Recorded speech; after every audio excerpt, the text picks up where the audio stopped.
Coming up on News Channel 11 at 11, a powerful storm blows into the Tri-Cities with strong winds and torrential rain. Trees and power lines no match for this nasty weather. Now hundreds of homes are still without power. We'll have live team coverage coming up.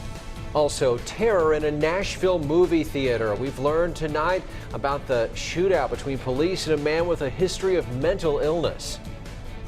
And highly trained firefighters from the Tri-Cities on the ground battling a massive fire out west.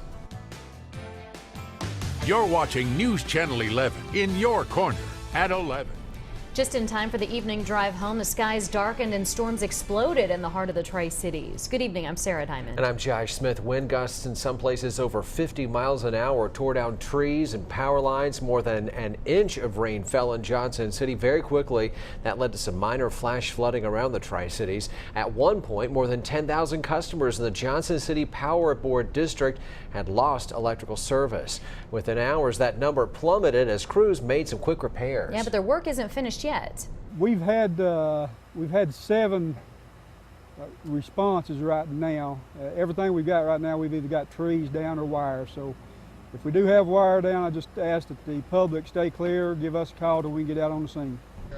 At last check, about 500 Johnson City Power customers are waiting for service to be restored. The Power Board says you can track their progress online through their live outage map.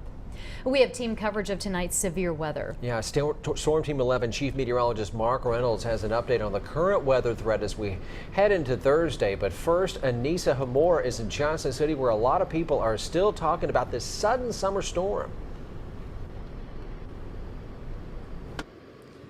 Yeah, I'm here on Oak Grove Road in Boones Creek, actually, where crews are working to fix some of the damage that was caused by today's storm. As you can see behind me, a tree fell. It's kind of hard to make out here in the dark, but at least one large tree fell and hit not only a car here on this property, but also tore down some power lines. So they're working to remove this tree and get those power lines back up. But this is a scene that is familiar across Johnson City tonight. Lots of neighborhoods spent the afternoon and evening cleaning up after today's storm. All across Johnson City, trees fell victim to an evening storm. We saw the power lines down and the trees down and realized it was a very bad situation.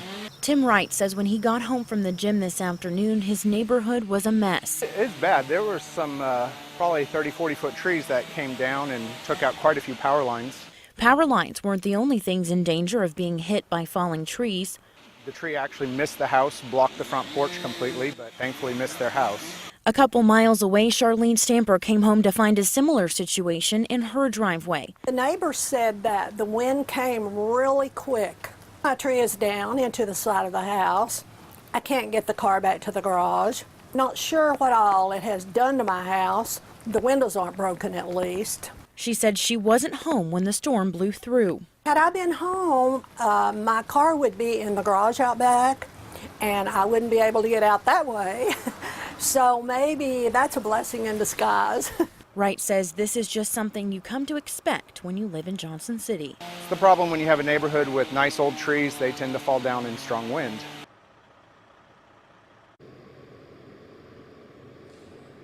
And here in Boones Creek, the crews, they said they'll probably be here for 2 or 3 more hours repairing this power line, getting the tree out of the area, and they said about 500 to 600 customers still without power. Johnson City Power Board crews tell me they're going to be working throughout the night to hopefully restore power to everyone before daybreak. Live in Boones Creek, Anissa Hamor, News Channel 11 in your corner.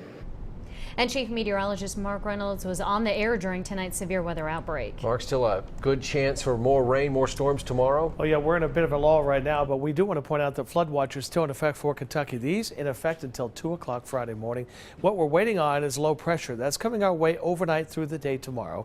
Coming in from the west, that's going to bring a lot of shower and thunderstorm activity back to the area starting off in the morning hour. Here's our Viper radar quieting down. We have been watching the showers that moved through earlier, now over the Piedmont into North Carolina. So our focus now taking us westward. Look at the showers and thunderstorms back towards Chattanooga into Nashville and points to the west. Area of low pressure. It's spinning right here through the mid-Mississippi Valley. That's what's coming our way for tomorrow, enhancing our rainfall potential. Some areas could find well over an inch of rain, and some of the storms tomorrow may become strong to severe again. Biggest potential threat beside the rainfall, damaging thunderstorm winds. I'll have much more on that in the forecast coming up in just a few more minutes.